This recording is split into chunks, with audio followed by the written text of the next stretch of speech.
When you purchase fresh fish, okay, let's first talk about things that we look for to ensure the fish is fresh. What do we look for? The gills. The eyes. What do we look for in the eyes? No cloudiness. Okay, so the eyes should not be cloudy. They should be nice and clear. Okay, the eyes should not be sunk into the head. The eye should kind of, if you run your hand over it, the eye is above. Okay, see how the eye moves? When it starts to decay, the eye will sink in like that. Okay, so you can tell this one's pretty fresh. Okay, the eye is clear. It's bulging out slightly, not sunk in the head. What else can we look for? The gills. We can look at the gills. The gills should be nice and pink, okay, and moist. They shouldn't be dry and brown. So nice red, okay, pinkish gills. That's another thing. What else do we look for? Slimy. So we do this, and then, okay, if you can form a thread between your fingers of slime, not good. Okay, so this one's good. What else? Smell. Smell. Shouldn't smell like anything. It shouldn't smell like fish. It should smell like the ocean. It's got a saltiness, a brine smell to it. Fish is not fishy unless it is aged and starts to decay. Okay, fresh fish are not fishy. Okay, what else? The insides. The firmness of it. The firmness of it. Okay, so the part of the fish that we eat is a muscle. Okay, and of course mussels are firm, right? So of course after death they start to break down. They start to decompose, and okay, same thing with this. So when I push, see how that springs back? Oh yeah. If my thumbprint holds into that flesh, that means that that fish is old. It should have a spring to it. Zoom, pops right back up. That means that muscle's still pretty firm. Now this fish has probably been dead 3 to 4 days, but that's still in the right conditions, packed right.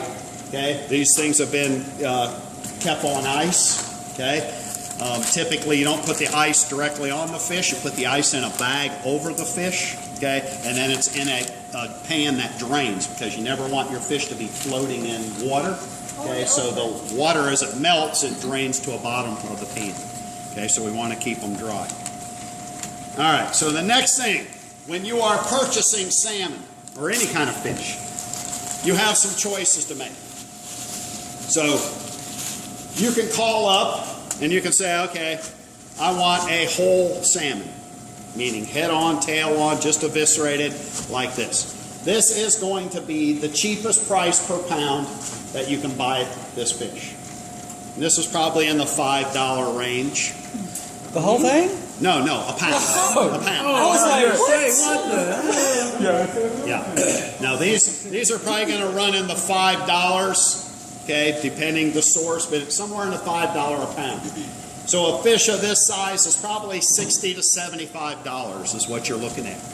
So if you're going to buy this fish for $75 and you got to keep a 30% food cost, that means you have to sell this fish for $225 to keep a 30% food cost. Chef. So you got to get a lot of meat out of this. Yes.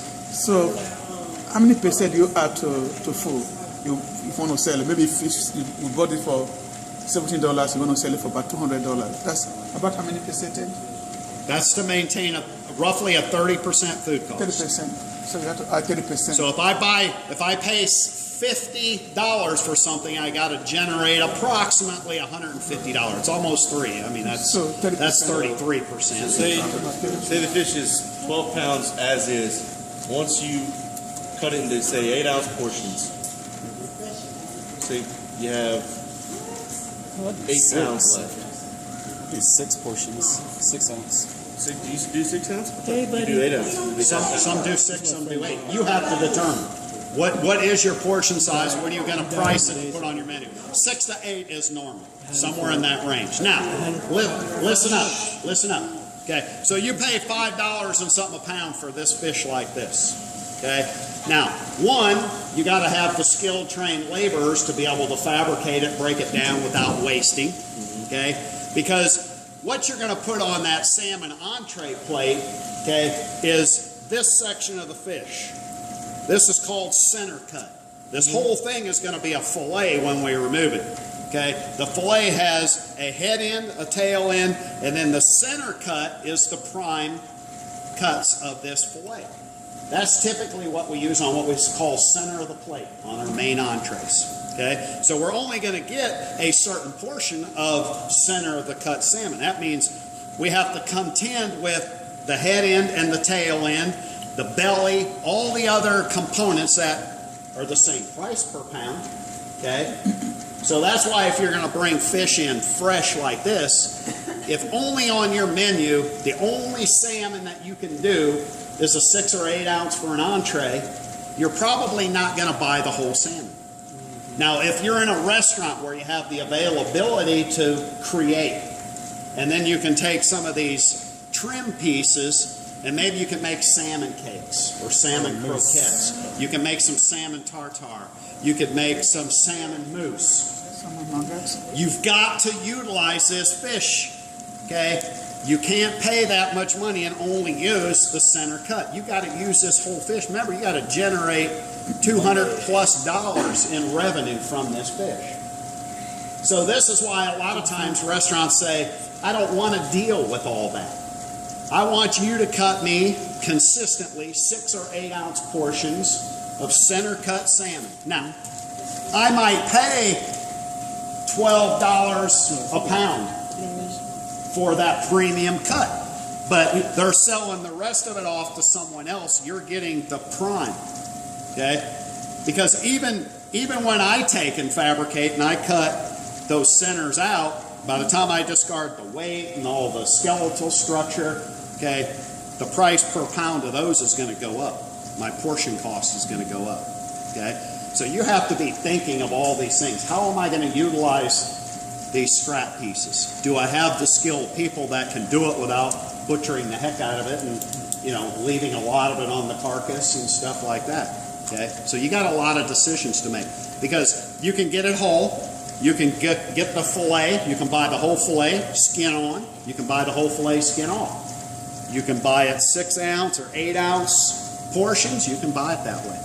The more that they do, the more the price per pound goes up. So this may be $5 a pound. You get 6 or 8 ounce, you're going to pay $12, $13 a pound. But you have to compensate for that on your menu. Okay?